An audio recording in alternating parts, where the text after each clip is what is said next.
السلام علیکم۔ آج میں آپ لوگوں کے ساتھ ایک کہانی شیئر کرنے لگی ہوں۔ یہ کہانی ہے عقل مند بیوی۔ ایک دفعہ کا ذکر ہے کہ موسم گرما میں دوپہر کے وقت جب گرمی پورے زوروں پر تھی، ایک بڑھیا لاٹھی ٹیکتے ٹیکتے ایک بزاز کی دکان میں داخل ہوئی اور بیٹھ گئی۔ دکاندار رحم دل تھا، اس نے گرمی سے ستائی ہوئی بڑھیا کو پانی پلایا اور خود گاہکوں کے ساتھ لین دین میں مصروف ہو گیا۔ بڑھیا بزاز کی دکان پر گاہکوں اور بزاز کی دلچسپ نوک جھونک سنتی رہی۔ گاہک جانے کے بعد اپنے ملازم کو بلا کر بزاز نے اسے کہا کہ یہ رکا لے جاؤ اور گھر میں دے کر کہنا کہ فلاں صندوق میں سے قیمتی کپڑے کا ایک تھان نکال کر دے دے، گاہک کو دینا ہے۔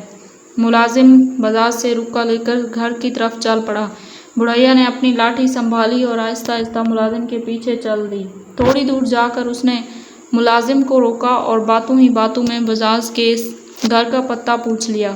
باتیں کرتے کرتے اچانک بڑھیا کو کچھ یاد آیا اور بولی، میرے پیارے بیٹے، تمہاری دکان پر میں اپنی نقدی کی پوٹلی بھول آئی ہوں، ذرا بھاگ کر جاؤ اور میری پوٹلی پکڑ لانا۔ جا میرا بیٹا، بوڑھی ماں دعائیں دے گی۔ لا یہ رکا مجھے دے۔ ملازم بڑھیا کی باتوں میں آ گیا اور رکا اسے دے کر دکان کی طرف چل دیا تاکہ بڑھیا کی پوٹلی لا سکے۔ بڑھیا ملازم کو بھیج کر جلدی جلدی بزاز کے گھر کی طرف چل دی۔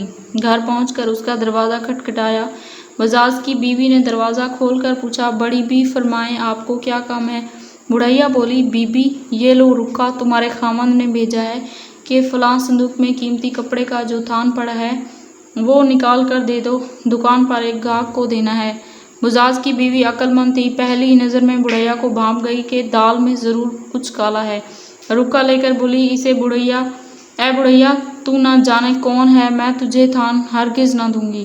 بڑھیا نے بہت اصرار کیا کہ اسے بزاز نے ہی دکان سے بھیجا ہے، لیکن بزاز کی بیوی پر ذرا اثر نہ ہوا۔ آخر بڑھیا بولی، اچھا تھان نہیں دیتی تو نہ دو، رکا تو مجھے واپس کر دو تاکہ میں تمہارے خاوند کو جا کر دکان پر دے دوں۔ بزاز کی بیوی نے کہا، رکا تو میرے خاوند نے بھیجا ہے جو میں نے لے لیا ہے، اب میں نہ تو تھان دوں گی اور نہ ہی رکا۔ بڑھیا چلاک تھی، سوچنے لگی، یہ عورت میرے جھانسے میں آنے والی نہیں اور اگر ملازم آ گیا تو پھر پولیس کے حوالے بھی کر سکتا ہے۔ وہ چپکے سے وہاں سے بھاگی اور پیچھے مڑ کر بھی نہ دیکھا۔ اسی روز سارے شہر میں شور مچ گیا کہ ایک کٹنی شہر میں گھس آئی ہے، لوگ اس سے ہوشیار ہو جائیں۔ بزاز کی بیوی کی عقل مندی سے قیمتی کپڑے کا تھان بچ گیا۔ اخلاقی سبق، عقل مندی بہترین حکمت عملی ہے۔ تو یہاں پہ ہمارا آج کا لیکچر ہوتا ہے ختم۔ امید ہے کہ آپ لوگوں کو ویڈیو پسند آئی ہوگی۔ اگر ویڈیو پسند آئی ہے تو لائک کریں، اپنے دوستوں کے ساتھ شیئر کریں اور چینل پر نیو ہیں تو چینل کو سبسکرائب کر لیں۔ ملتے ہیں نیکسٹ ویڈیو میں، تب تک کے لیے اللہ حافظ۔